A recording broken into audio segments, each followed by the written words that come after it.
Charles and I haven't seen each other for more than 2 months. I asked him if he wanted to break up, and he never replied. Then I went half a month without contacting him, and he didn't reach out either. The next month, I posted a picture of my new boyfriend on my WeChat Moments, a little surprise for him. Chapter 1. After Rachel graduated and joined Charles's startup, we never saw each other again. We live in the same city. We're a couple. He lives less than 10 kilometers from me. Back when I bought the apartment I live in now, the location and surroundings weren't my favorites. I chose it because it was close enough to Charles.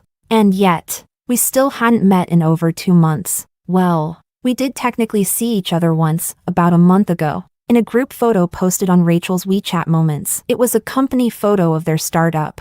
4 or 5 people. I recognized the others as Charles's college friends, but I had no idea when Rachel had joined the picture. She stood next to Charles, playfully flashing a peace sign at his side. The caption read, "Following my senior. Invincible and unstoppable." I was stunned for a moment, trying to remember when I'd added Rachel. After scrolling through my contacts, I finally recalled back when Charles was in his sophomore year. There were already rumors about this pretty little freshman girl who wouldn't stop chasing after him. I didn't think much of it at the time, partly because of my naturally reserved personality, but mostly because I believed that in relationships, it's the guy who should set the boundaries. Besides, if I had to go around warning every girl who had feelings for Charles, I wouldn't have time to live my own life. Charles knew where the lines were. A few days later, I'm not sure exactly when, a friend request popped up from a girl with a cute anime avatar. The request message made me raise an eyebrow. "You only became Charles's girlfriend because you guilt-tripped him with your money." I laughed and rejected the request, replying, "Well, if you had money too, maybe you could guilt-trip him as well." I chalked it up to some childish girl drama. About a month later, while planning a student council event with Charles, we realized we needed to coordinate with someone from his department. Rachel happened to be the liaison, so I accepted her friend request. Throughout the event, she behaved herself. I had no issue with her. During the wrap-up dinner afterward, she approached me, slightly tipsy, and said in a very sincere tone, "Abigail, if you really love Charles, you shouldn't use your past kindness to manipulate him into being your boyfriend." Before I could react, Charles spoke first. His face darkened, and he stared at her coldly as he asked, word by word, "What does any of this have to do with you?" Rachel looked embarrassed, eyes red, on the verge of tears. She looked heartbreakingly vulnerable, the kind of expression that would stir sympathy in any man. "I just can't stand it. Charles, you don't have to like me. You can like anyone. I just don't want to see you stuck in a relationship because of guilt." I had no idea how Rachel learned about what happened between Charles and me, though it wasn't exactly a secret back in high school. I'd had a crush on Charles Lynn since junior high. I was pretty and came from a good family. When I was in middle school, my dad shifted his business focus, and my mom and I moved to City A, becoming neighbors with the Lynn family. My mom brought me over to greet them. Charles's mother liked me right away and asked the housekeeper to call the young master downstairs to meet the guest. That was how I met Charles for the first time, standing on the staircase. Tall and elegant, with sharp features, he barely looked at me, nodded politely, and disappeared upstairs. His mother lightly scolded him, made some small talk with us, and changed the subject. No one ever said Charles was rude, though he was. A bit. But as the only son of the Lynn family, if he didn't want to deal with someone, no one could make him. I guess you could say I fell for Charles at first sight. Young love is a strange thing. It takes a perfect storm of timing,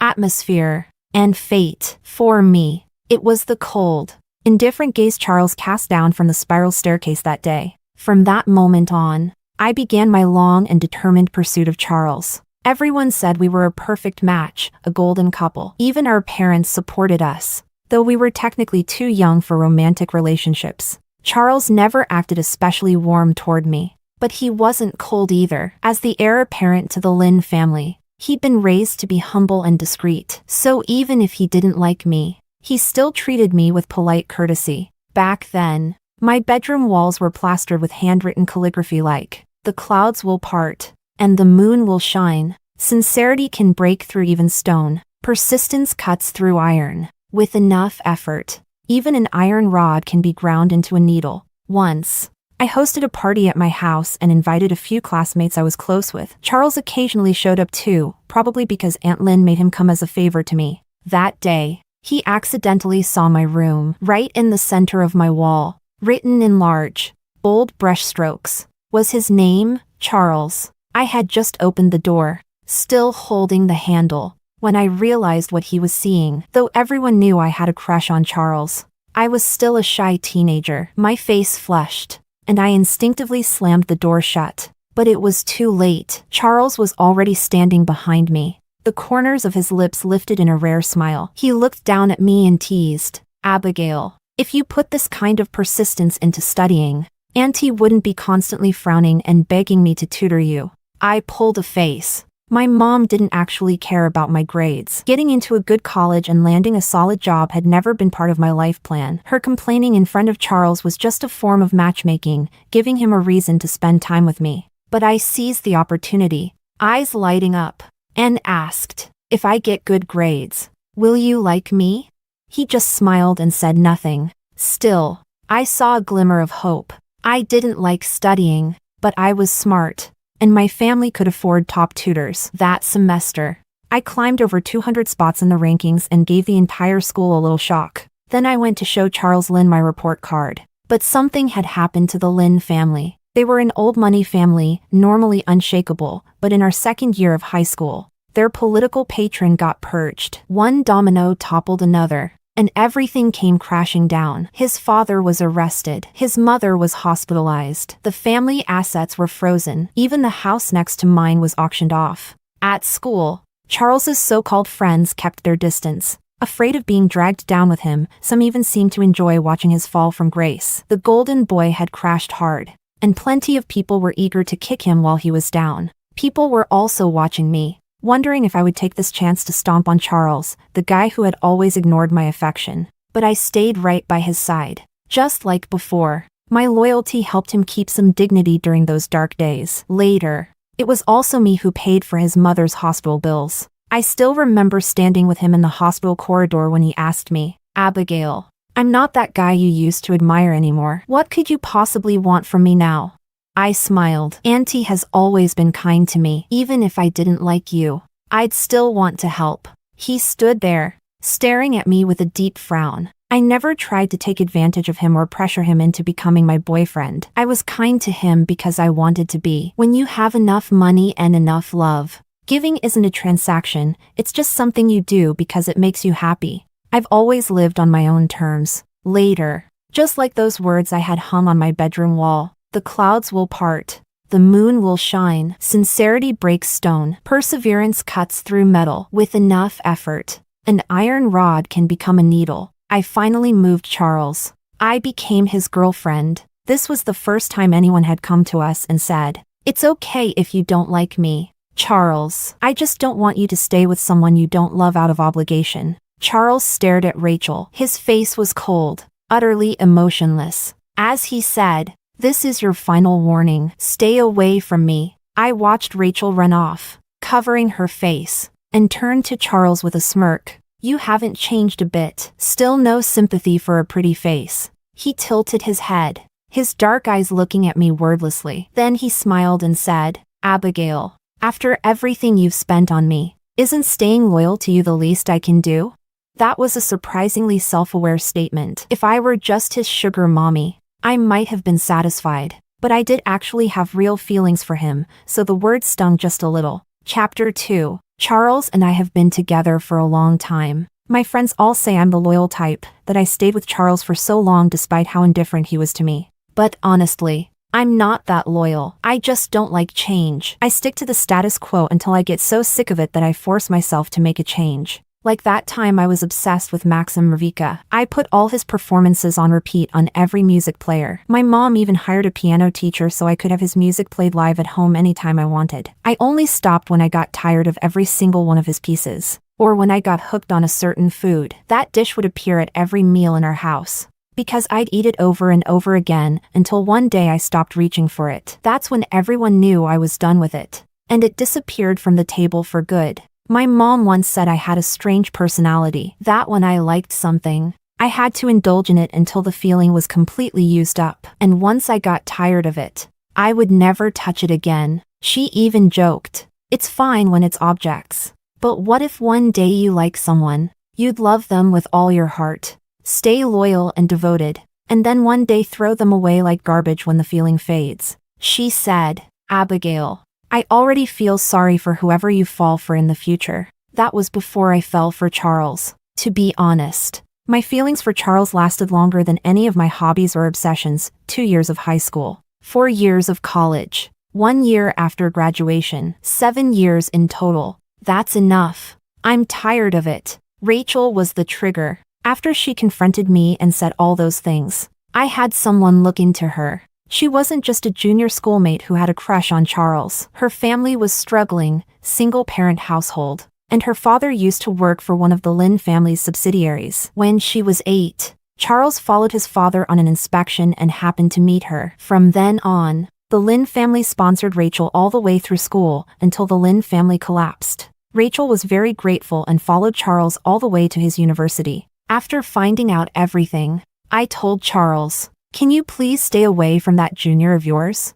I minded. It was the first time I had ever directly expressed my discontent about a girl around Charles, and asked him to keep his distance. I rarely interfered in Charles's life, because I didn't want to come off as overbearing. Ever since the power dynamic between our families flipped, I'd been particularly sensitive to that. I didn't want to feel like I was lording my position over him. If the Lynn family had never fallen, I might not have been so cautious with Charles. Like it or not, I had always been subconsciously protecting Charles's pride. Still, even though Charles was distant and never reached out to me on his own, he did everything a boyfriend should. He remembered every occasion: my birthday, our anniversary. He always gave gifts on every important date. Anything I asked him to do as a girlfriend, he did without complaint. After I brought it up, he really did cut off contact with Rachel. But when Rachel graduated and joined his company, he didn't tell me. Since getting together with Charles,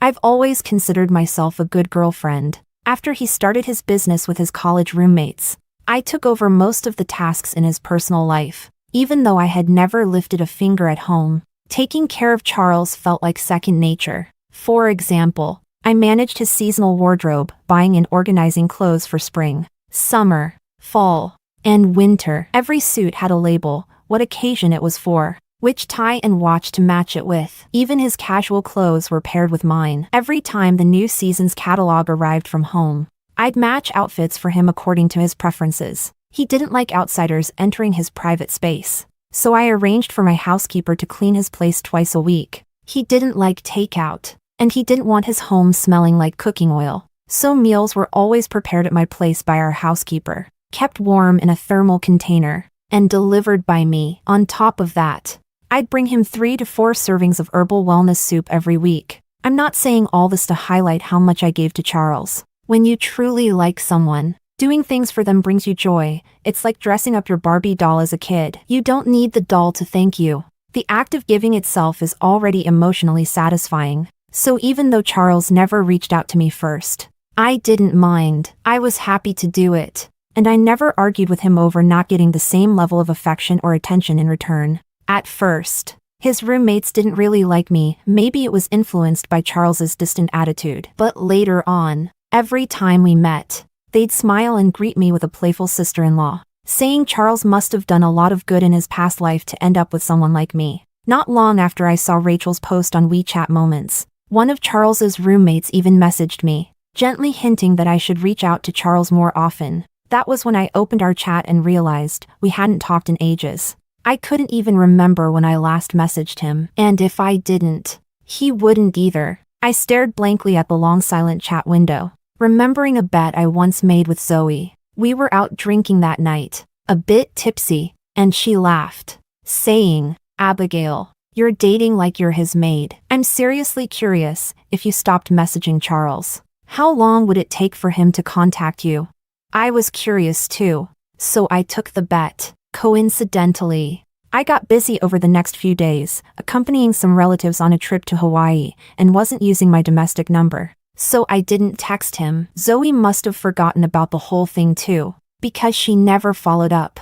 Even though we both forgot, the The outcome now was pretty clear. I lost. Over 2 weeks passed, and Charles didn't reach out to me even once. I didn't think much of it. I opened our chat like usual, typed a simple greeting out of habit, but for some reason, just before hitting send, I suddenly stopped. It's hard to explain what I felt in that moment, just a sudden wave of weariness, a sense that everything had become pointless. Like shouting into a valley every day and only hearing your own echo. I'm the type of person who enjoys the moment, who settles easily, who doesn't ask for much in return. But even so, if all you ever get is your own echo, one day, it's bound to feel hollow. And I've never been the kind of person who forces myself to do things I don't enjoy. So the moment that feeling surfaced, I followed my instincts. I deleted everything I had typed, character by character. Then I sent Charles a different message. Charles, do you want to break up? The next day, he still hadn't replied. He never did. So I took that as his silent answer. Chapter 3. Honestly, I wasn't even that upset. Maybe my feelings for Charles had already worn thin during those long stretches of indifference. If I felt anything at all, it was just a sense of emptiness and a bit of disappointment. Mainly because I had to start unlearning habits that had formed over time, like no longer paying attention to men's suits and shirts, no longer instinctively circling styles and sizes for Charles in the seasonal menswear catalogs, no longer asking my housekeeper to cook his favorite dishes or clean his place, no more texts to check in on him, no more visits just to see him. My work isn't all that demanding. I own an art gallery, a title that sounds prestigious enough, but what I really do is angel investing. That kind of thing only requires money and connections. It doesn't take up much of my time or energy. And I didn't stay in that empty, disappointed mood for long, because I quickly found a new target and became genuinely interested. It all started with a hit idol drama I happened to stumble upon. The second male lead was dark, intense, and handsome, not the usual wide-eyed, righteous-looking male lead type. I caught a scene by accident. The female lead slapped him across the face. He turned his head, was silent for a moment, then suddenly let out a low chuckle. Honestly, from that angle, he looked a bit like Charles. Maybe that's always been my type. Desire is human nature. That one moment on screen was electrifying, curious and amused. I called Zoe. I remembered she had a friend in the entertainment industry, someone with a powerful background, nicknamed the Princess of Showbiz. I asked, Zoe, have you seen that new drama everyone's watching? Zoe thought for a second. I haven't, but I've seen clips. Why? I laughed and went straight to the point. Do you know the second male lead? I kind of like him. There was a long pause on the other end, and then she practically shrieked. Oh my God. Did I hear that right? You said you like someone? You like that second male lead? You want to meet him? Have you finally decided to loosen up and have a little fun? Then she suddenly lowered her voice and asked, wait, that's not like you. Did something happen with Charles? I responded casually. We broke up.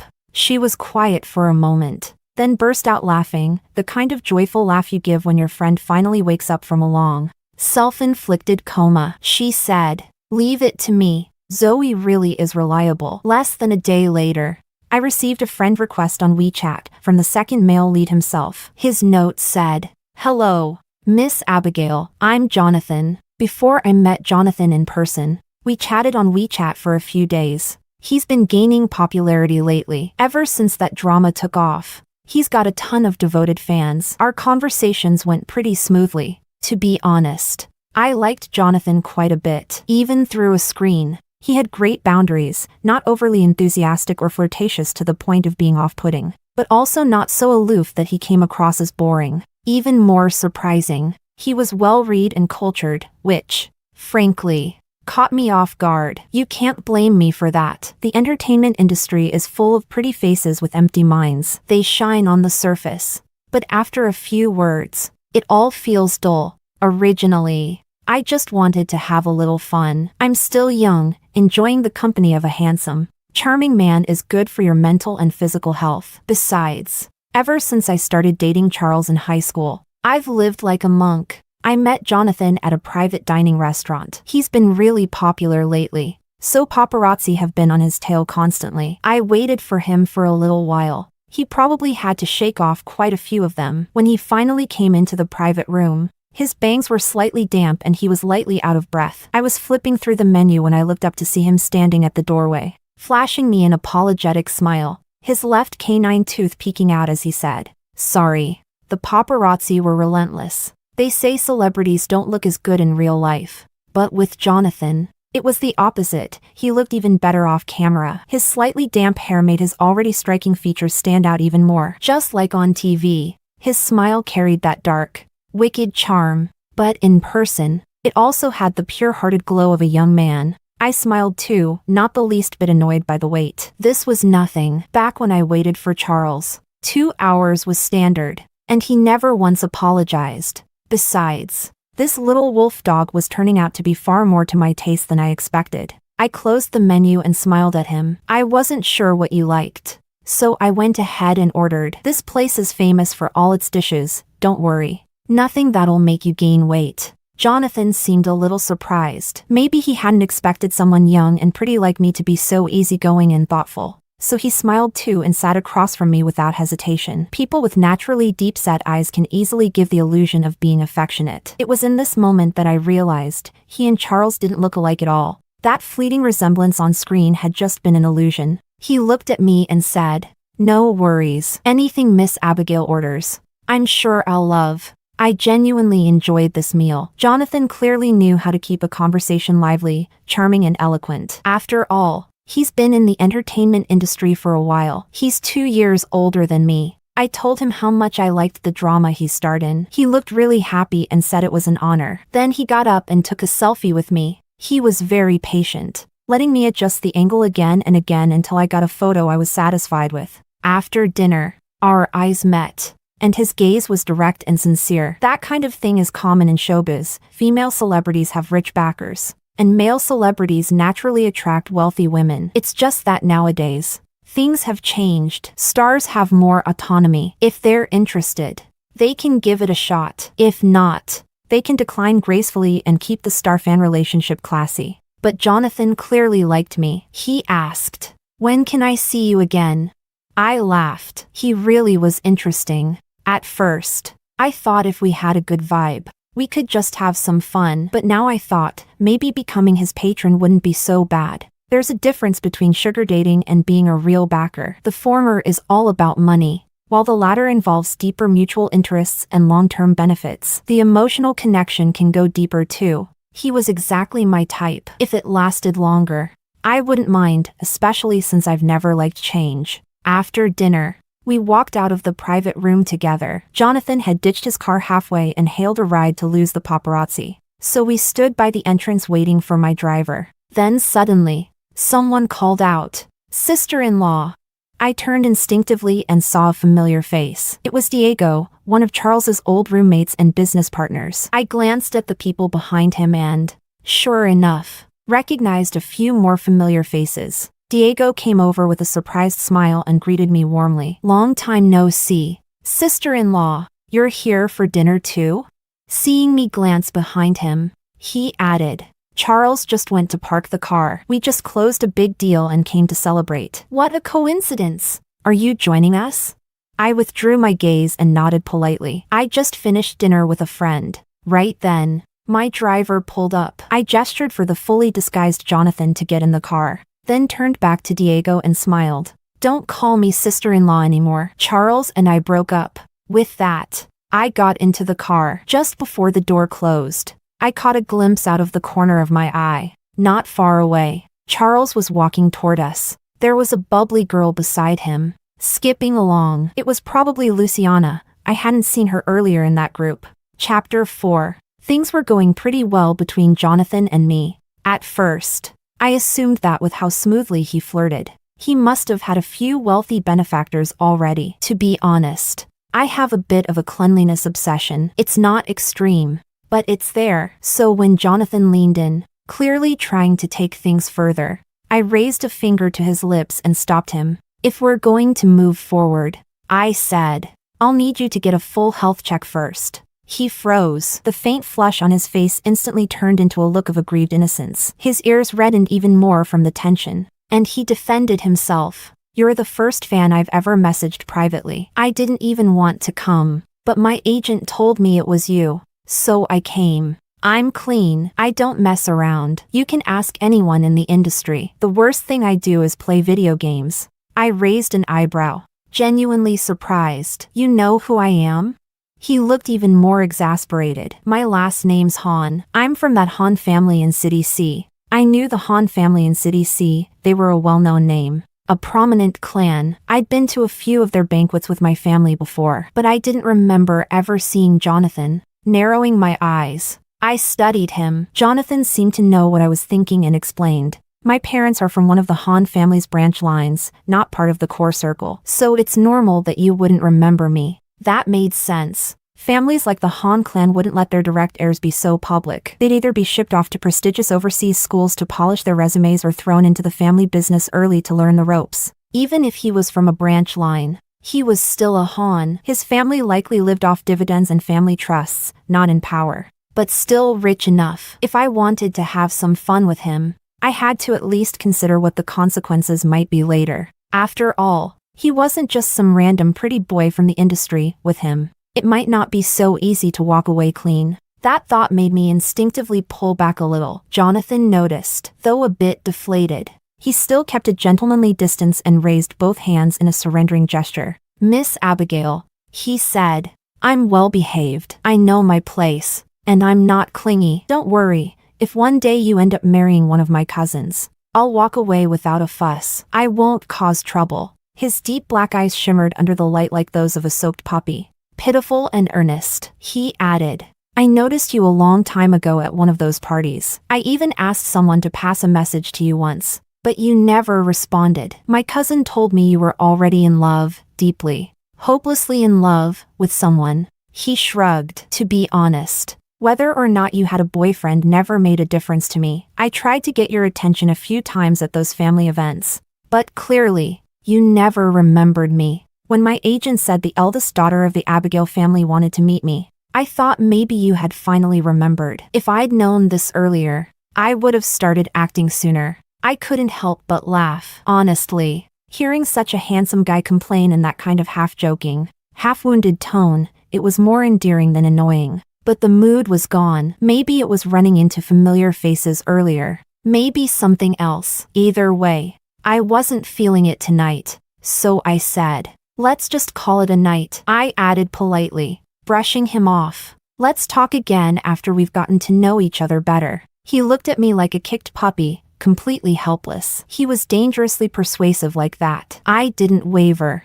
but I did feel a brief pang of guilt. After all, I had asked him out, and he'd gone through the trouble of dodging paparazzi just to get here. So I tiptoed and patted his head like one would soothe a large, clingy dog. Go on, I said gently. He looked reluctant but gave in gracefully. All right, he replied. Honestly, I didn't plan to contact him again, but the next day, I received a full health report from Jonathan. I couldn't help but laugh. Speechless. He even asked if I was satisfied with the results. Jonathan was like a newly adopted little puppy, not in appearance, but in the way he clung to me. He followed me around like a shadow, but it wasn't annoying. In fact, his enthusiasm was kind of adorable. A famous actress once said, when you're bored, you just want to find a man to play with emotionally. So in the end, I ended up dating Jonathan. Well, not really dating, we were just testing the waters,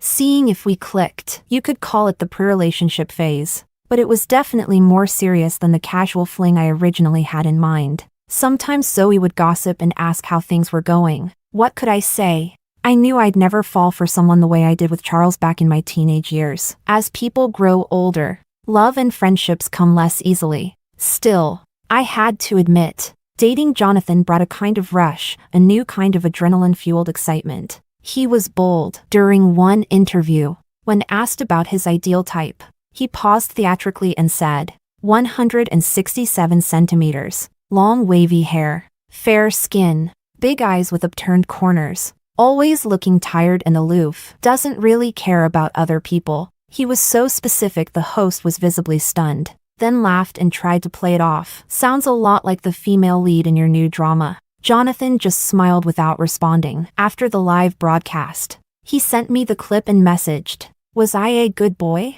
I felt bad for his agent and his fans, For example, when I was in his filming city for an investment project, he would sneak away between shoots, still in full costume, having shaken off the paparazzi just to see me. He was filming a fantasy drama, and thanks to the breakout success of his previous role as the second male lead, he had now landed the main role with silver hair and a delicate, ethereal look, his eyes slightly red at the corners. He looked like an enchanting, fragile prince. I stared at him for 3 full seconds, completely stunned by his beauty. When he noticed, he smirked knowingly and said, "So this is your type."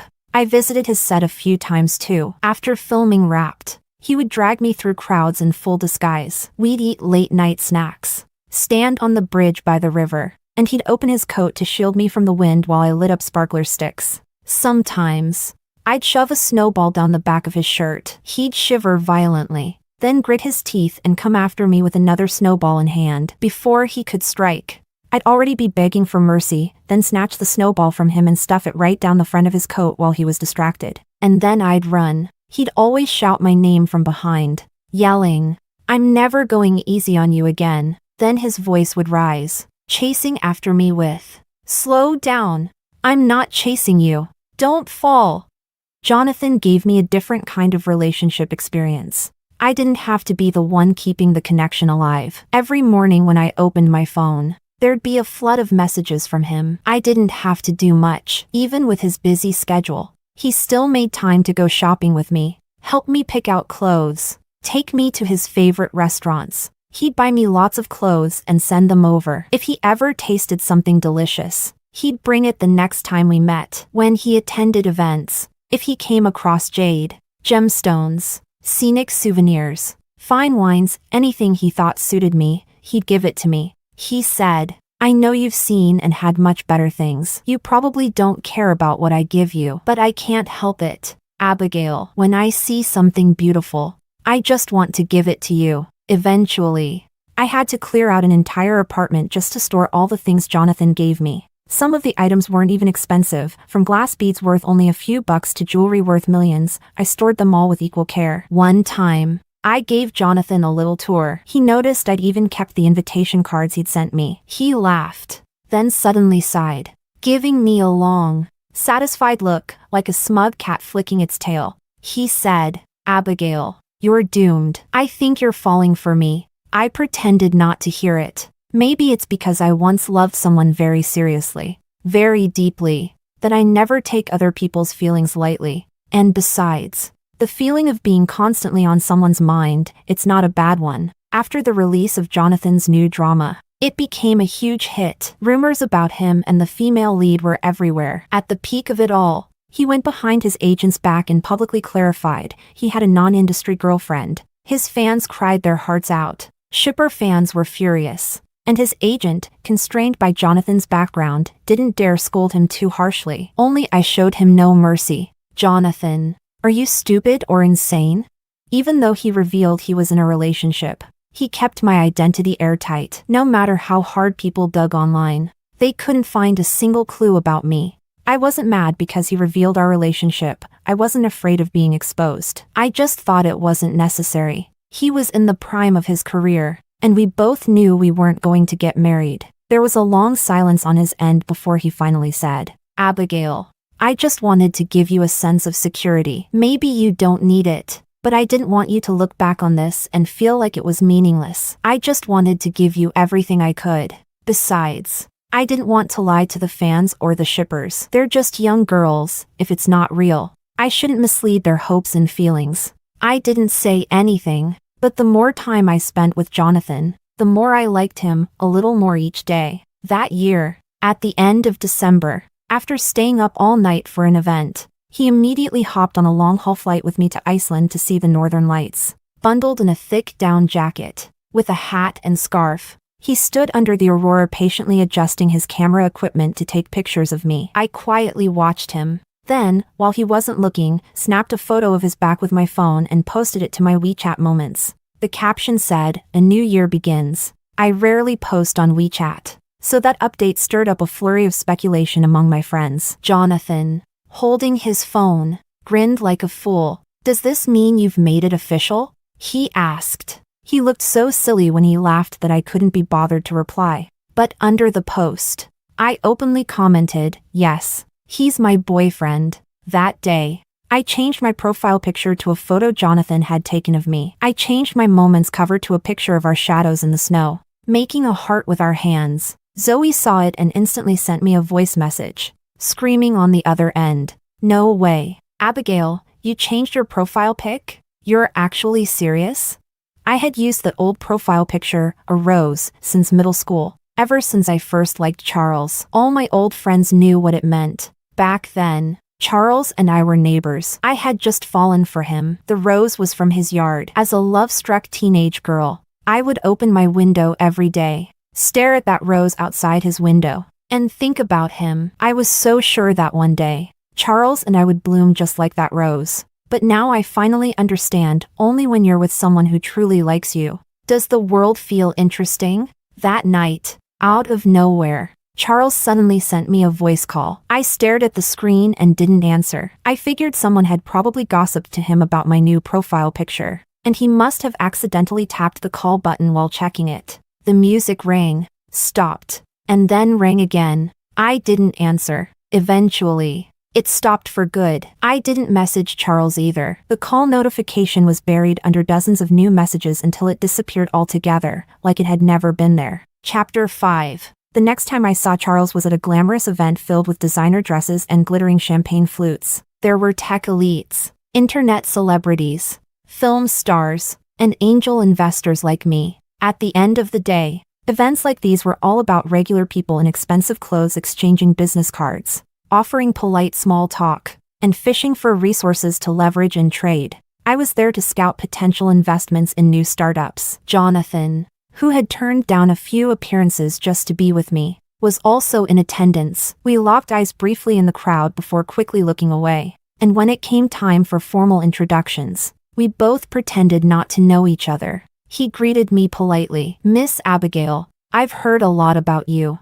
I gave him a half smile and extended my hand. "Mr. Jonathan, I'm a big fan." He looked down at me through the crowd, eyes dark and layered, the corners of his mouth holding an ambiguous smile. I looked away, half annoyed by how direct his gaze was, half worried someone would notice something. At the same time, that subtle exchange, hiding our little secret in plain sight, felt strangely exciting. So when no one was looking, I shot him a sharp glare and then gracefully slipped away with my champagne glass. Running into Charles was actually a bit of a surprise. I'd heard his startup had been doing well, but I hadn't gone out of my way to follow up after we broke up. Occasionally, I'd hear a passing comment from my mother. It made sense. Charles was smart. He had been groomed as the heir to the Lin family business. Even after their downfall, those old connections still gave him enough face and leverage. My mom once said, given time, Charles Lin might actually revive the Lin family name. At the very least,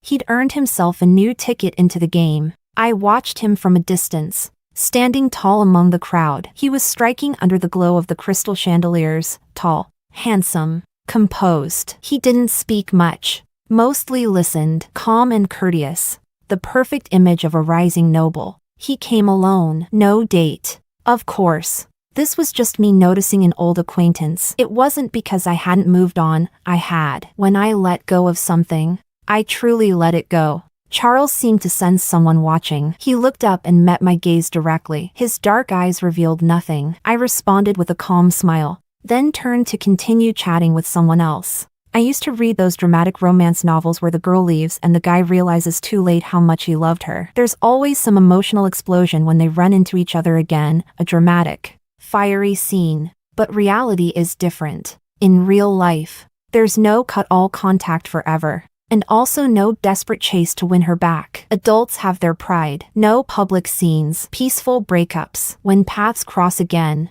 a polite nod. And maybe, if a project makes sense, even a mature business partnership. At least, that's how I saw it. While I was wandering through the garden with my champagne, admiring the floral arrangements, I suddenly heard a voice behind me. "Abigail." I turned around. Charles was standing there, the light behind him casting his face in partial shadow. I couldn't quite make out his expression, but I thought I saw the faintest smile as he said, "I haven't congratulated you on your new relationship.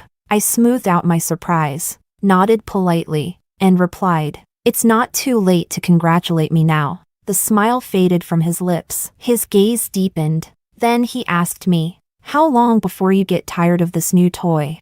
I found the question odd, mostly because I didn't think he had the right to ask me something like that. So I didn't bother being polite anymore. I replied coolly, "Mr. Lin, I don't believe you have the position or the privilege to ask me that." To me, he was just a familiar stranger now, lines clearly drawn. He stared at me silently for a few seconds, then turned and walked away. I was baffled. But what baffled me even more was Jonathan.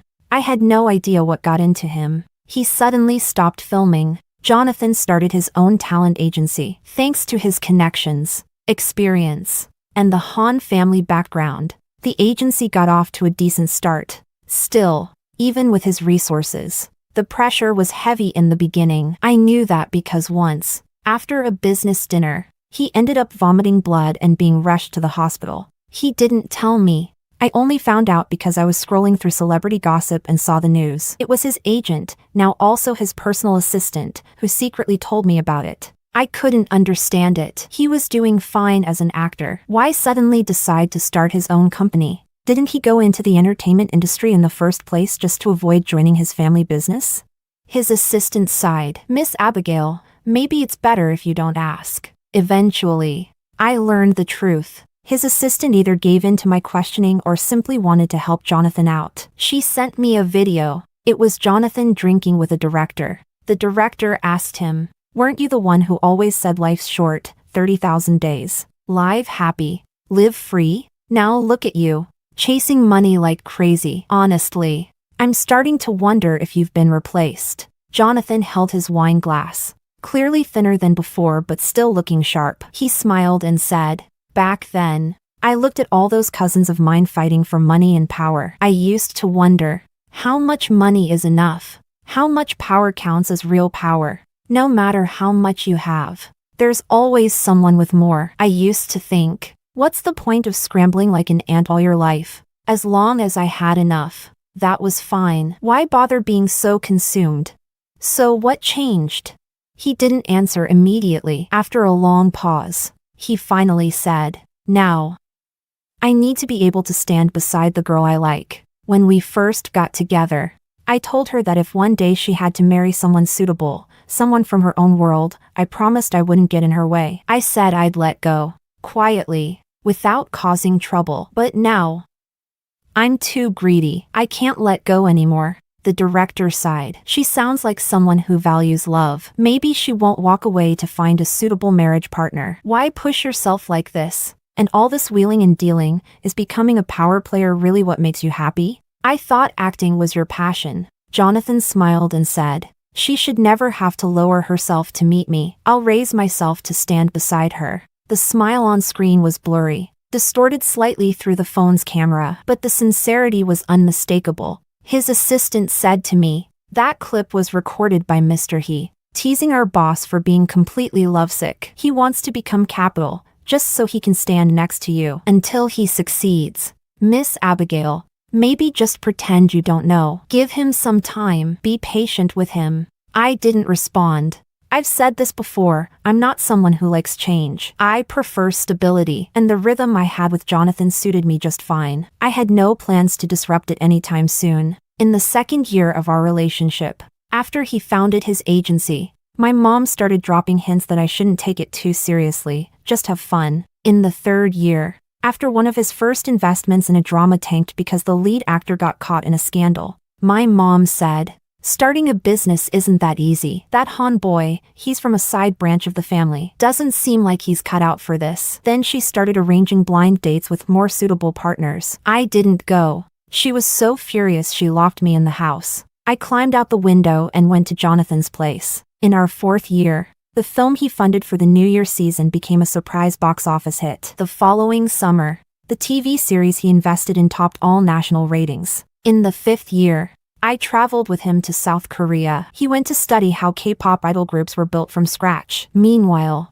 I spent my days eating, shopping, and occasionally joining him in class to learn a little too. My mom was furious and disappointed in me. She even sent people to forcibly bring me home. After all, I wasn't getting any younger, and age matters in elite family matchmaking. Jonathan was the one who drove me back. He went into the study with my mother and closed the door. I had no idea what they talked about in there. When they finally came out, my mom just let out a long sigh and stopped fighting me on it. In the 6th year of my relationship with Jonathan, the male and female idol groups he built both debuted successfully. Fans went wild, men and women alike. People in the industry joked that no matter how fiercely the fandoms fought over screen time, resources, or popularity rankings, in the end, all the profits still went to Jonathan. All roads led back to that smiling fox. In the 7th year, we registered our marriage. Every company, every asset under his name, all the earnings went directly into my account. Even if he just wanted to buy a bottle of water, he'd have to reach out his hand and ask me for money. Only then did I finally learn what he had said to my mother that day. By that time, his company was already thriving. He'd knelt in front of my mom and promised her that everything he had, now and in the future, would belong to me. Sure, I could have married someone with a higher status, a real heir, a future patriarch, but in that kind of marriage, full of hidden agendas and endless negotiation over power and assets, how likely would it be for someone to willingly hand over everything they owned? So my mother thought about it, weighed the options, and decided this deal was worth taking. It wasn't about money or social standing. Those things come and go. What really mattered was Jonathan's sincerity. That's exactly what she told me, smiling with contentment. After we got our marriage certificate, the day before our wedding ceremony, I received a message. It said, if it could be him, why couldn't it have been me? The number was unfamiliar, but somehow felt vaguely recognizable. I didn't reply. Spring, summer, autumn, winter, year after year, month after month, life only feels truly lived when you spend it with someone who genuinely loves you. Charles, extra. I found out about Abigail's wedding through a friend. Who was the groom? I clicked on the invitation they forwarded to me and saw a familiar name, Jonathan. Jonathan. How could it be Jonathan?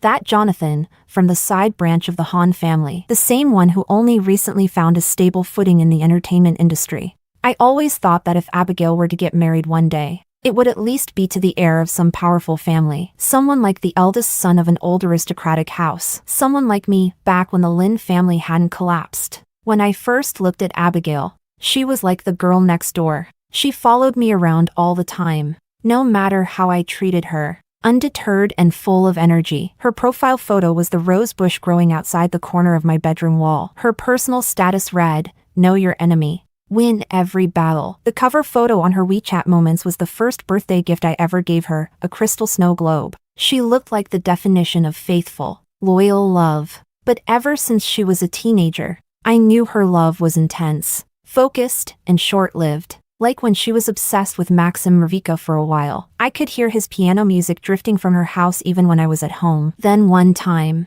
when her driver was on leave and she was hitching rides in my car, I had my driver play a Mrvika playlist. But the moment the intro started, she frowned and said, skip it. I'm sick of it already." Another time, she was mad about collecting snow globes from cities with winter scenes. Her hallway and bedroom were lined with them, shelves full of glass domes. I used to gift her 3 a year, on her birthday, New Year's, and whenever she was upset. By the 3rd year, I visited her house and those snow globes had vanished. Who knew where she had stored them away to gather dust? Back then, she'd still tell me every day how much she liked me, and I couldn't help but wonder, how long will she keep liking me this time? That's probably why I liked teasing her. I liked watching her burn with determination because of one offhand comment I made. She once jumped over 200 places in the school rankings in a single semester, all because I teased her about her grades. Just more proof that she liked me. But what did it even mean? That's just who she was when she liked someone. It was full throttle. No breaks. As if she could pour all her love into that one person and never look back. Even after my family fell from grace and I was surrounded by ridicule and cold glances, she still stood in front of me, carefully, as if afraid to hurt my pride. She looked conflicted and hesitant, then said quietly, "Can I help you with the hospital bills?" I looked at her and couldn't stop the sigh that echoed in my heart. The truth is, I'd known for a long time that the Lin family was going down. These things never happen overnight. Ever since that high-ranking official in Beijing was taken down, the writing had been on the wall for us. Sure, the Lin family collapsed, but I wasn't as poor as people imagined. As the eldest grandson of the Lin family's main branch, I had a trust fund set up from the moment I was born. No matter what, I wasn't struggling to pay medical bills. But still, I let her pay. I just wanted to see. I wanted to see how far she'd go now that I was no longer the Charles she once fell in love with, the heir to a powerful house. Even her mother came to see me in private once. She sighed and said, "Charles, I've always liked you, not just because of your family background, but because of your manners, your steadiness, your perspective. You had so many qualities that appealed to us older folks. Back when you were still the Lin family's young master, I hoped to match you and Abigail. Even now, when you're no longer that young master, I still hope to match you and Abigail." Her delicate face no longer looked at me with the genuine warmth it used to. She still smiled, but now there was a faint air of superiority in that smile, an almost patronizing kind of pity. She said, "Just play along with Abigail for a while. You know how she is, once you're together. She'll tire of you quickly." Those were words I don't think she would have ever dared to say to me in the past. And then, somehow, we got together. Of course, Abigail and I being together had nothing to do with her mother's words. After the Lin family collapsed, I was actually planning to leave the country. But then my mother suddenly fell ill, and I couldn't bring myself to leave her alone. Abigail was only part of the reason I stayed. Maybe I was also curious. Curious to see how long it would take for her to get tired of me. Once we were actually together, a year passed, then 2, then 3. Her affection and patience lasted far longer than I'd ever expected. She, a pampered, delicate young lady who once never lifted a finger, ended up taking care of me in every possible way. Sometimes, I looked at her and genuinely wondered, what exactly does she see in me?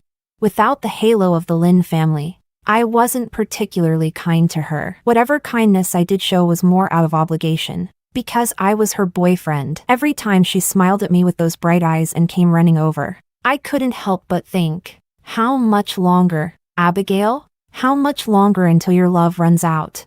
I knew it must have been exhausting for her too. I remember she used to be bold and carefree with me, but now she always seemed so cautious, as if she was afraid of saying or doing the wrong thing that might upset me. Truth is, I'm not that fragile. Before the fall of the Lin family, I had lived in luxury for over 2 decades, born into privilege, protected by generations of power and legacy. Fortune or misfortune, power or status, I never really clung to them. After college, I'd planned to go abroad and never return. But then she stood in front of me, clearly having rehearsed her words many times, and said in the most casual tone she could muster, carefully guarding my pride, "Charles, is there something you've always wanted to do? You know I do angel investments, right? If you've got a project, your girlfriend can invest in you." I couldn't help but laugh. I don't even know why, but somehow, I stayed. Compared to a lonely life overseas,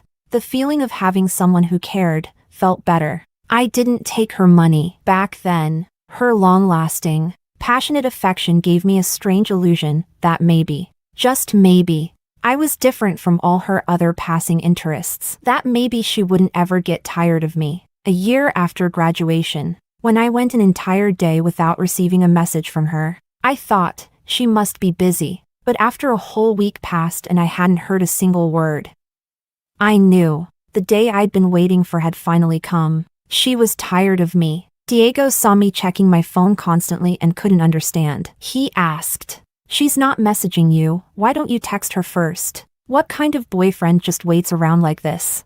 I just smiled. If I were still Charles of the Lin family, I wouldn't be like this.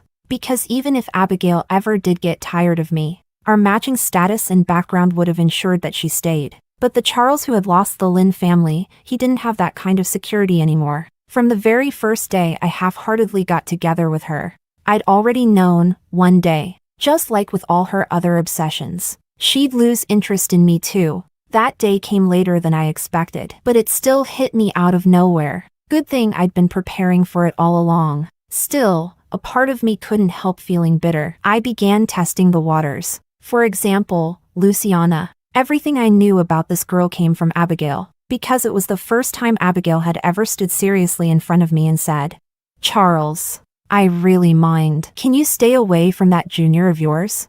She was someone Abigail cared enough to feel jealous about. I'd always been the solitary type. Sure, plenty of people liked me, but I was cold and distant by nature. I thought Abigail's jealousy was childish, but I couldn't deny. It made me feel good. So when Luciana showed up at my company, I was genuinely surprised. I blurted out, "What are you doing here?" Her eyes lit up. "Senior, you still remember me?" The only reason I remembered her was because of Abigail. She got in through a connection, one of my roommates who'd started the business with me. Around the time Luciana posted that WeChat status, Abigail hadn't messaged me for a while. I remember thinking, it wouldn't hurt to test her a little. It wasn't like me. A long time ago, I told myself that if Abigail ever got tired of me, just like she did with everything else she'd once liked, I'd let her go with grace. But I wasn't being graceful now. I was uneasy, anxious. She didn't react. She didn't come question me. Even when Diego couldn't take it anymore and messaged her directly, she just asked politely, "Charles, are you trying to break up with me?" I didn't reply. She started dating again soon after. That's the kind of person she is when she's into something. She dives in head first. If she lost interest in me, it meant she'd found something new. That actor. I scoffed. Scrolling through his photos, his features did resemble mine a little. But I didn't feel threatened. I just sneered inside, "Abigail, how long until you tire of this new toy?" I was certain it wouldn't last until she changed the avatar that had once belonged to me. Her new profile picture was a photo he took. Her WeChat background was a shadow of the two of them forming a heart. Her bio read, "Puppies too clingy." She was serious? My body moved before I even realized it. That was the first time I truly lost control after we broke up. I stubbornly called her, wanting to ask if it was for real. She didn't answer. I comforted myself again. Jonathan is just an actor, a side branch of the Han family. No real power, just some yearly dividends from the family trust. Even if she's serious, she won't end up with him. A year passed, then another. I heard her mother started arranging proper matches for her again, and that reassured me. Twisted as it was, it proved my point. I felt vindicated, almost smug. See? I knew it. But 3 years, 4 years. I heard she ran away. I heard she stayed by Jonathan's side. I heard they were the golden couple of the entertainment industry, admired by everyone. And then came the wedding invitation. I wasn't even angry. Not really. I didn't love Abigail that much. I've always been indifferent. I just don't enjoy getting too close to people. That's why I've been alone all these years. I definitely wasn't waiting for her. At least, that's what I told myself. But staring at that wedding invite, I felt a quiet, slow-burning rage. Why? If it could be him, then why not me? I built my own company from scratch. My net worth now isn't any less than Jonathan's. If it could be him, why couldn't it have been me? Eventually, I gave in and sent that message. Just one. If it could be him, then why not me?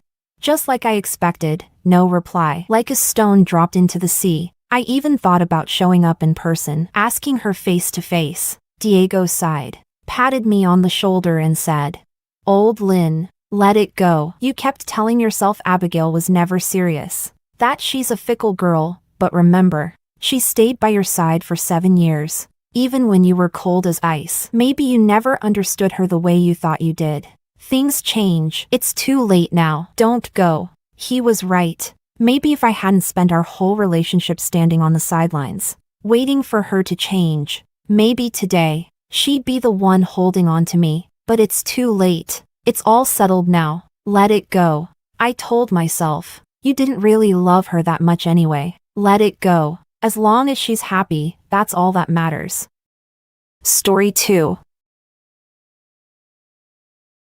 My mother asked me who I would choose to marry. This time, I didn't choose Diego. Instead, I chose his uncle, Oliver. My mother looked puzzled. After all, everyone in Jingbei knew that Diego and I were childhood sweethearts. I had followed him around for 10 years and openly declared that I would never marry anyone but him. I forced a bitter smile as memories from my past life resurfaced. After Diego and I got married, he never touched me. I once thought he had a condition too embarrassing to talk about, so I tried my best to cover for him. It wasn't until our golden wedding anniversary that I accidentally entered the secret room he never allowed anyone to step into. Inside, the walls were densely covered with photos of my cousin. Only then did I realize that he wasn't asexual, he simply didn't love me. Since that's the case, in this life, I chose to fulfill their wishes. But later, as I walked down the aisle in my wedding dress to marry his uncle, Diego suddenly turned pale and completely lost his mind.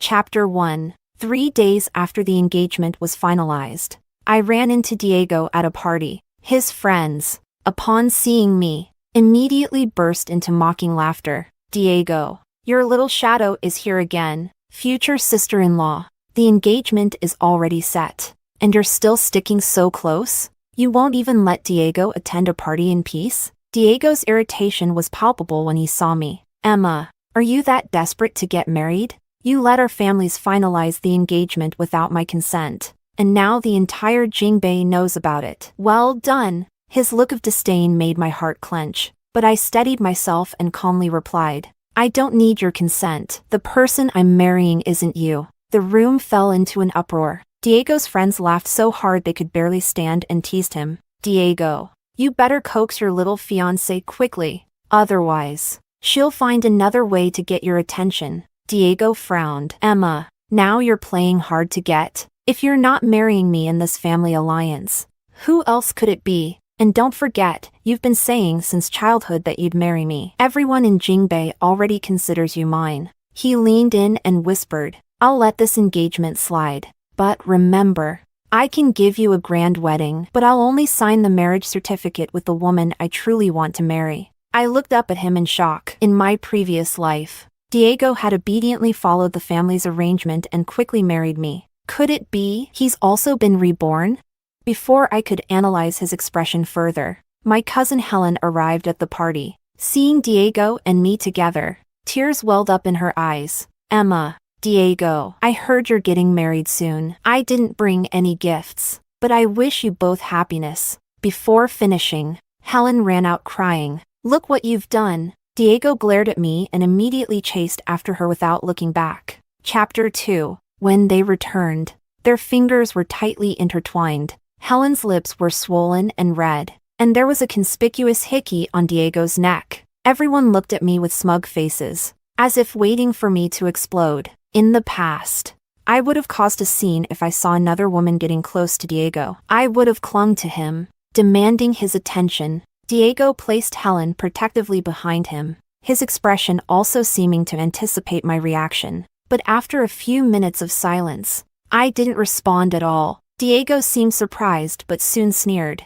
At least you've grown up now and aren't causing a childish tantrum like before. When the banquet ended, Diego stopped me as I was leaving. It's late and unsafe. I'll give you a ride. Since it was a free ride, I didn't refuse. I tried to head for the back seat, but Diego quickly blocked the passenger door. Sit in the back. Then he helped Helen into the front passenger seat. Sorry, sister. Diego's just worried I'll get carsick, Helen said with an apologetic smile. I didn't respond and got into the back as I originally intended. Throughout the ride, Diego and Helen laughed and chatted in the front. At a red light, Helen pouted and asked Diego to apply lip balm for her. Their eyes locked, and the space between them grew closer until their breaths mingled. Suddenly, Diego glanced back at me as if finally remembering I was there. Seeing me calmly staring out the window, his expression darkened before he started the car again. When we arrived at my house, Diego uncharacteristically stopped me again.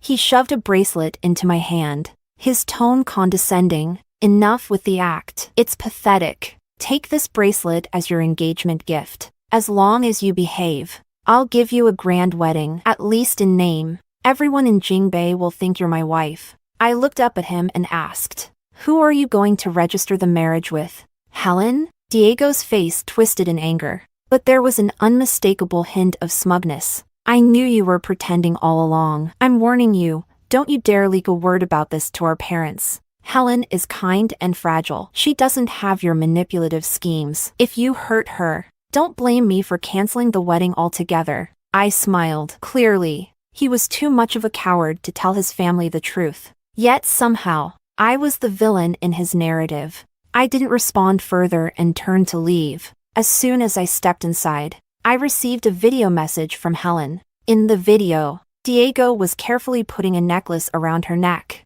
I recognized the brand immediately, and it hit me. The bracelet Diego shoved at me earlier was just a free gift that came with this necklace. The video continued. Their necks touched, and in the next second, they were kissing passionately. The wet sounds of their lips echoed obnoxiously in the car. Emma, Diego probably already told you, right? After your wedding, we'll be registering our marriage. You know, marriages without legal recognition don't come with inheritance rights. It's finally my turn to be the richest lady in town. Chapter 3. Helen had also been reborn. No wonder that in this life, she and Diego acted like lovers within days. Despite having no apparent connection in the previous life, they must have already confessed their feelings and planned to rekindle their relationship this time around. I lowered my gaze, recalling my previous life after marrying into Diego's family. The family business suddenly received numerous partnership offers, secured several large contracts, and its assets soared, quickly becoming the wealthiest in Jingbei. The elders believed I brought good fortune and treated me exceptionally well. Despite Diego's cold demeanor, I had convinced myself I was happy until I discovered those photos. My mother entered my room and informed me that Oliver would return from abroad in 5 days. I was a bit surprised. In my previous life, Diego's uncle had never married.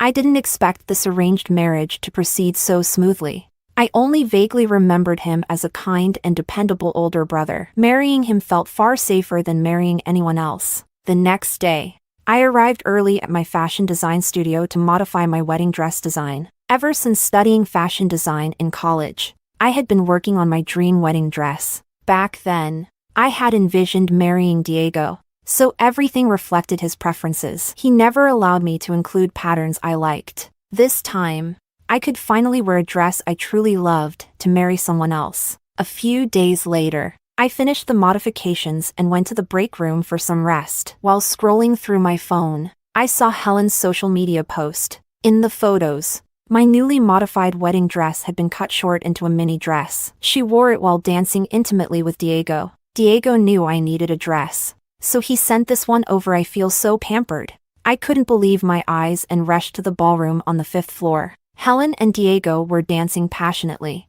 their hips pressed together. That's my wedding dress. How dare you give it to her and ruin it like this? Helen immediately burst into tears at the sight of me. Diego, did I do something wrong? Why is my sister so angry at me? Sob. Diego stepped in front of her protectively. Emma, it's just a dress. You were going to wear it for me anyway. What's the harm in letting Helen borrow it to dance? Besides, I never liked that design. Just make a new one and stop overreacting. I couldn't believe his shamelessness. Who said it was for you? I'm wearing it to my own wedding. Diego scoffed. Stop pretending. Emma, your wedding is our wedding. I already agreed to marry you. So quit the act. My eyes landed on a pair of scissors on the table. I picked them up and, without hesitation, cut off the fabric hanging from Helen's dress. Diego, since you're so confident, watch this.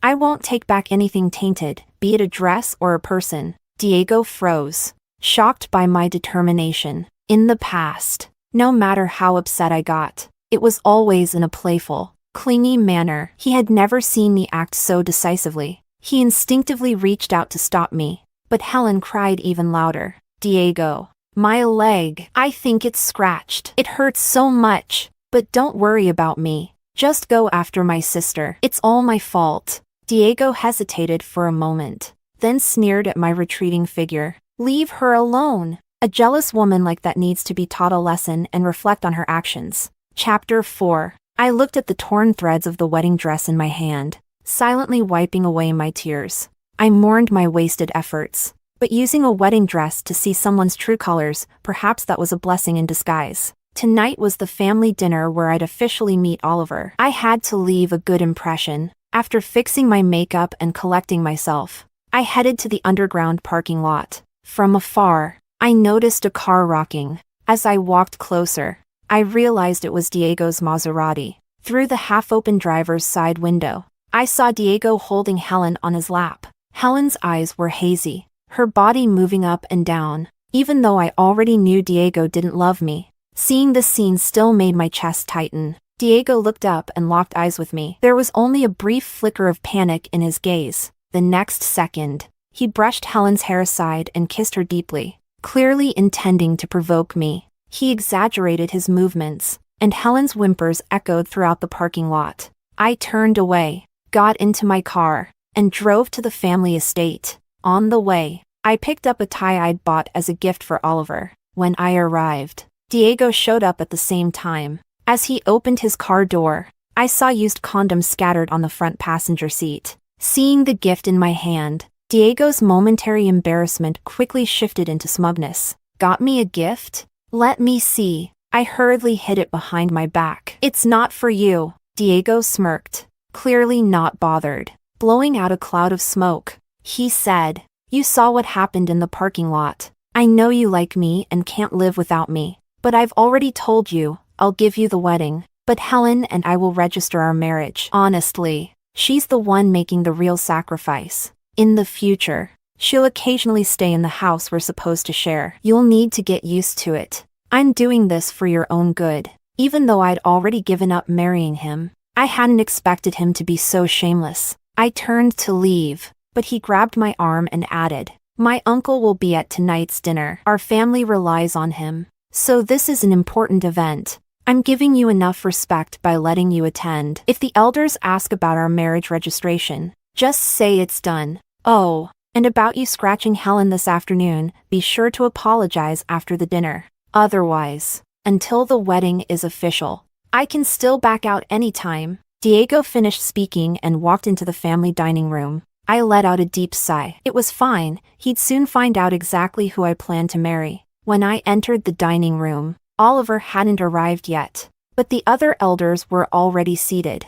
I deliberately avoided Diego and sat in another seat, leaving a spot next to me for Oliver. Diego frowned, stood up, and moved to sit beside me. "Stop acting up. I already saved you a seat, and now you're just playing games." Annoyed, I was about to tell him the seat was for his uncle when a tall figure appeared at the door. Oliver entered, wearing a custom-tailored suit, exuding elegance as he walked in. Chapter 5. After so many years, Oliver had grown more mature than I remembered. His every movement exuded elegance and authority. Everyone stood up as he entered the room. Over the years, Oliver had expanded his business abroad, and even the Jingbei headquarters depended heavily on his influence. All eyes turned to him, but his gaze only met mine. Seeing Diego beside me, a flicker of darkness passed through Oliver's eyes. I was about to explain, but Diego suddenly took a phone call and said he needed to step outside.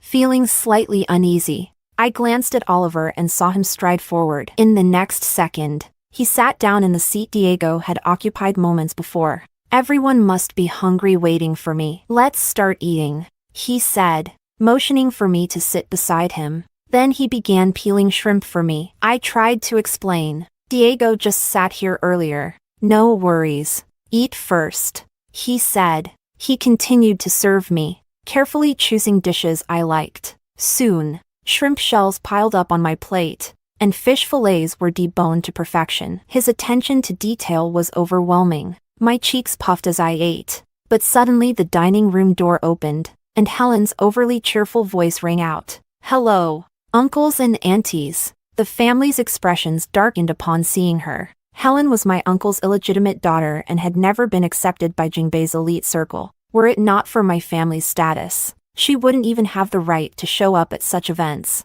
Diego's father scowled and snapped at him. "Why did you bring an outsider to such an important family dinner?" Helen's eyes reddened as she hid pitifully behind Diego. Diego, visibly distressed, shielded Helen and said, "Helen is Emma's sister, which makes her my sister too. She's family. Why can't she attend our family dinner?" After speaking, Diego noticed that Oliver had taken the seat next to me. His expression darkened immediately, though he didn't dare say anything. Seeing Oliver serve me food and soup, Diego's face turned even gloomier. Suddenly, my phone vibrated. It was a message from Diego. "What's this about?" Are you teaming up with my uncle to provoke me just because I brought Helen? I flipped my phone face down, ignoring him. Diego, seated across from me, looked like he was about to explode. His eyes bore into me as though they could pierce through. At that moment, Diego's father raised his glass and spoke. The big event in our family has been the talk of Jingbei. Tonight's dinner is to finalize the plans. We'll also discuss the registration and wedding arrangements to make everything official. Before he could finish, Diego interrupted. Don't worry, Dad. The registration is almost done. Emma and I will handle the rest ourselves. You and Mom don't need to stress. Right, Emma? Diego called my name and signaled for me to agree. I lowered my gaze and said nothing. After all, I wasn't marrying him. Diego's face fell, full of anger and disapproval. Another message popped up on my phone. Say something. If you keep this up, I'll cancel the wedding. Emma, don't push me. Annoyed, I blocked his number. Diego's eyes widened in disbelief, veins bulging on his hands. At that moment, Oliver reached under the table and gently held my hand.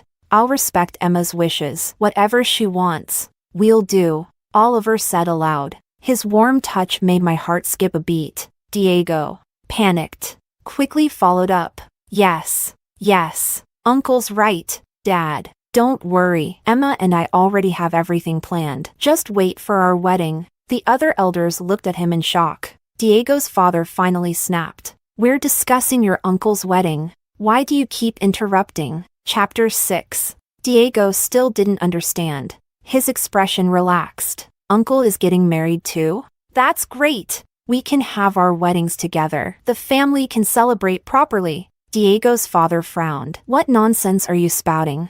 Who said anything about a joint wedding? You're not even close to having one. It's your uncle and Emma who are getting married. Stop causing trouble. Diego's father then smiled warmly and raised his glass toward me. Honestly, I thought I'd never see my brother settle down in this lifetime. Emma, this toast is for you. At that moment, Diego finally processed what was happening. His expression froze, and his voice trembled. Dad, what did you say? Who's getting married? Before his father could answer, Oliver placed our joined hands on the table and looked straight at Diego. The ones getting married are me and Emma. Impossible. That's absolutely impossible. Diego jumped up from his seat, disbelief written all over his face. Sit down. What nonsense are you spouting at a formal dinner? Is this how you show respect to your elders? If you don't behave, get out. Diego had no choice but to suppress his shock, clenching his fists as he sat back down. The rest of the dinner focused entirely on the details of my and Oliver's wedding arrangements. Throughout the entire discussion, Diego's eyes stayed locked on me, completely ignoring Helen's attempts to get his attention. After the dinner ended, as we were leaving, I realized I had forgotten my coat. Oliver immediately went back to retrieve it for me. While waiting at the door, Diego suddenly appeared, his eyes red as he grabbed my arm. Tell me, why is your engagement with my uncle? I shook him off and asked in return. Why not? Diego tightened his grip.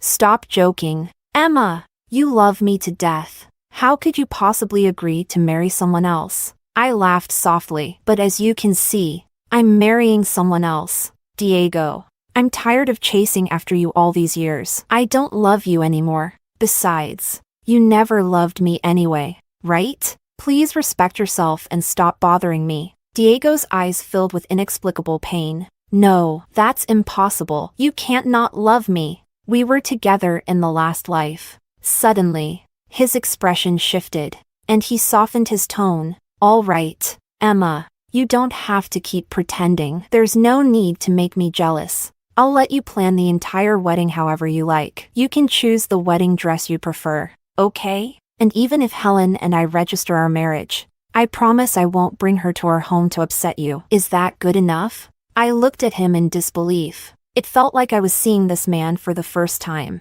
It's my wedding, of course. It should be according to my preferences. Diego, I'll say this one last time, I'm marrying Oliver. Stop acting crazy. You dare marry him? Try it and see. Diego, seeing that neither coaxing nor threats worked, suddenly yanked me by the arm. But in the next second, I was pulled into a warm embrace. Oliver wrapped his coat around me and swung his fist at Diego's face. Diego, who gave you the right to lay hands on my fiancé? Blood trickled from Diego's mouth. He gritted his teeth, but a twisted smile appeared on his face. Uncle, go ask around. Everyone in Jingbei knows that Emma has been chasing after me since childhood. Do you really want someone's leftovers? Oliver's anger flared, and he punched Diego again. Watch your mouth. If you can't behave, I'll personally teach you a lesson, and if you've had enough of being CEO, I can find someone to replace you anytime. Now get out. Seeing Oliver's reddened fist, I couldn't help but ask, does it hurt? Diego's eyes lit up with hope, but when he saw I was holding Oliver's hand, his expression dimmed completely. Diego gave me one last look, his eyes dark and unreadable. Before turning and leaving, Helen came out just then, asking him to take her home, but he ignored her completely, leaving her behind and driving off alone. As I anxiously examined Oliver's fingers, I hurried to explain. I did chase after Diego before, but we were never even in a relationship, and I've never done anything like that with him. Oliver smiled gently and ruffled my hair. Don't worry, I won't believe a word that brat says. I trust you. I stared at him, my face heating up. Oliver suddenly clutched his hand and looked at me with a pitiful expression. But my hand hurts now. I might not be able to drive or cook for the next few days. I'll need someone to take care of me to recover. A CEO like him probably never cooked for himself anyway. Seeing Oliver's playful, childlike side melted my heart. Imitating his earlier gentle tone, I patted his head. All right. I'll take care of you for the next few days. Okay? Oliver's lips curled into a satisfied smile. Then thank you in advance, my dear wife. Chapter 7. In the following days, Oliver and I got along wonderfully. Our personalities complemented each other, and we both knew how to be patient and understanding. In just a short time, we seemed to connect like soulmates. It was only then that I realized how much time I had wasted loving the wrong person. But a few days later, a friend suddenly messaged me to congratulate me. Emma, you finally won Diego's heart after chasing him for so many years. I heard you're getting married soon. I can't wait to attend your wedding. Because Oliver's family was prominent, the wedding date would only be officially announced after everything was finalized. So at that moment, people in our social circle still assumed I was marrying Diego. Surprised by my friend's words, I checked Diego's account, which I had previously blocked. To my shock, he had changed his profile picture, background, and pinned posts, all featuring photos of me. His bio now read, my one true love, Emma. He was clearly trying to make a statement to everyone in our circle. Yet, his actions no longer stirred any feelings in me. In my past life, no matter how much I begged him, he had never publicly shown even the slightest affection for me. And now that he'd lost me, he suddenly wanted to make up for it? Diego's so-called love felt cheap and worthless. That afternoon, I joined my team for a casual lunch in the company cafeteria. Midway through the meal, Helen stormed in and started shouting at me. Emma, what spell did you cast on Diego? Why is he suddenly so obsessed with you again? He even said he wants to cancel our marriage registration. Why? Why is it that even in this lifetime, I still can't beat you? Go to hell. Emma, just die already. The next second, Helen grabbed someone's bowl of hot soup and tried to throw it at me. Before I could react, a figure stepped in front of me. It was Diego. He forced a casual smile at me and took the scalding soup directly on his back. Once he was sure I wasn't hurt, Diego turned around with a dark, furious expression and glared at Helen. How dare you cause a scene in front of Emma? You tried to hurt her. Are you out of your mind? He shoved Helen hard, and she fell heavily to the ground. Moments later, blood began to seep from beneath her. Everyone stared in shock, covering their mouths. Oh my God, look at all that blood. Could it be a miscarriage? Helen looked down in horror and began wailing, pointing at Diego in rage. You killed our baby? Diego froze in panic, but instead of addressing her, he immediately turned back to me and explained. No, Emma, you saw my car that day. There were condoms all over the passenger seat. She couldn't possibly be pregnant with my child. She's a promiscuous liar. She must have slept with someone else and gotten pregnant. That baby couldn't possibly be mine. I shook off his hand, unable to comprehend how he had become like this. You think using protection makes you clean? Diego. Stop disgusting me. I'll pay you back for the medical expenses. But I'm not interested in hearing anything else you have to say. I turned to leave, and Diego tried to follow me. But Helen clung to him desperately. Later, Helen gave up entirely. After the miscarriage, her reputation was already ruined, so she resorted to every means possible to cling to Diego. She spread rumors throughout Jingbei, claiming that the baby she lost was Diego's and that they had already planned to register their marriage. When Diego's family heard about this, they called him back home and immediately subjected him to family discipline. His already injured back was lashed dozens of times, leaving fresh marks. While they disciplined him behind closed doors, the family made no attempt to acknowledge Helen's claims publicly. Helen completely became the laughingstock of Jingbei's high society. Her mother's scandalous history as a mistress was dug up again, and they were both permanently ostracized from the elite circle. Chapter 8. Oliver, worried that I might be upset over these messy situations, cleared his schedule to take me on trips to help me relax. He was always concerned about my feelings. I leaned into his embrace, lowering my eyes. I'm not exactly sad, just regretful. I can't believe I once loved someone like that and wasted so much precious time. He held me close, kissing my forehead gently. Don't worry, with me here, I'll fill all your future days with happiness. On the night of my birthday, Oliver reserved the garden restaurant at the city square. I thought it was just for a simple celebration. But then, the giant screens on the opposite building suddenly lit up with the words, Emma, will you marry me? Hundreds of drones danced in the night sky, forming hearts, rings, Cupid's arrows, and other symbols of love. Oliver knelt before me, holding a ring. His friends emerged from hidden corners, clapping and cheering. Taking a deep breath, Oliver gazed at me with sincerity. Emma, our engagement started as a family arrangement, but today I want to ask you personally. Miss Emma, will you marry me? Tears welled up in my eyes as I nodded firmly. I will, Mr. Oliver. I extended my hand, and Oliver slipped the ring onto my finger. Under the starlit sky and surrounded by blessings from friends, we shared a passionate kiss, completely immersed in each other. Soon, the day of our official wedding arrived. The wedding was grand, with every detail arranged to my liking. Oliver even had the wedding dress custom made based on my design. With Oliver's meticulous planning, there wasn't a single flaw in our wedding. When we reached the moment to exchange rings, Diego, who was supposed to be resting at home due to his injuries, suddenly barged into the ceremony. Emma, you can't marry him. Diego's father flew into a rage, immediately ordering the security guards to seize him. He pointed at Diego and yelled, You ungrateful brat! How dare you cause trouble at your uncle's wedding? If you don't leave right now, you can forget about your position as president. For the first time, Diego openly defied his father. I don't care. I don't need that position. All I want is Emma. Emma, you might not believe this, but in our past life, you married me. We supported each other and grew old together. That's how it should have ended. But now everything is wrong. Come back to me. Emma, whatever Oliver can give you, I'll work hard for a few years and give you the same. If not more. If I hadn't also been reborn, the old me might have believed his lies. I couldn't understand why Diego was so fixated on me in this life. Did he truly realize he loved me and now regretted everything?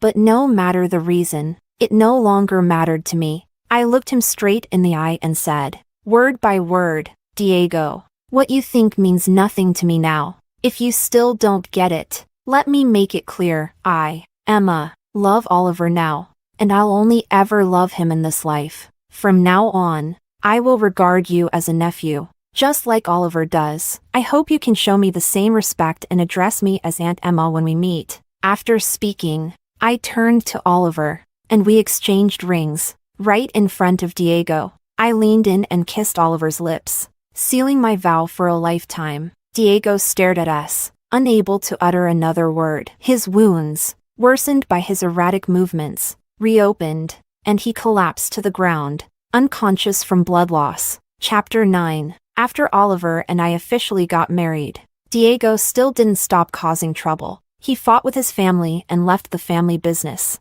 determined to start his own company. He kept saying that one day he would surpass Oliver and win me back. Unfortunately, without the family's resources and support, Diego's mediocre abilities were exposed, and he repeatedly failed in his ventures. Over time, even his family stopped acknowledging his existence. Meanwhile, Oliver shifted his focus entirely to domestic business after our marriage. With his vast overseas connections, he quickly secured a foothold in Jingbei and led the C family to the top, surpassing the long-established wealthy families. One day, I suddenly asked him, "What would you have done if you hadn't married me in this life?" A flicker of vulnerability and sadness passed through his eyes. "Darling, let me tell you a story first. 10 years ago, I happened to return to Jingbei to attend a debutante's coming-of-age party. At the banquet, some young ladies had an argument and accidentally spilled red wine on a little girl. The little girl's pristine white dress was ruined,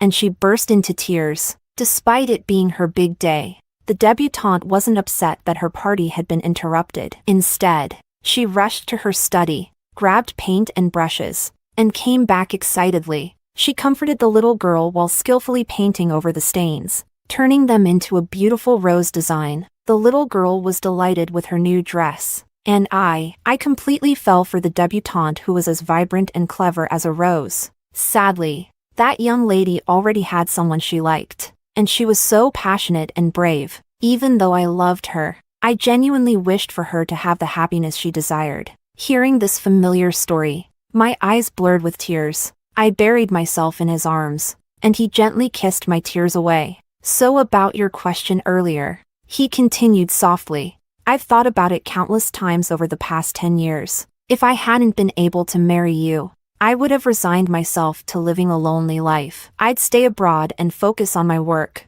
sending every possible business opportunity in order to the lucky man who married you, so you could live a life of comfort and happiness." At that moment, I finally understood. It wasn't because I had some kind of lucky wife fortune, it was because Oliver had spent every lifetime silently protecting me with all his heart. I hugged him tightly and then leaned in to kiss him. "Oliver, let's have a baby, and when they grow up, we'll design lots of little dresses and clothes for them, okay?" He smiled, nodded, and held me tightly, as if he wanted to merge me into his soul completely.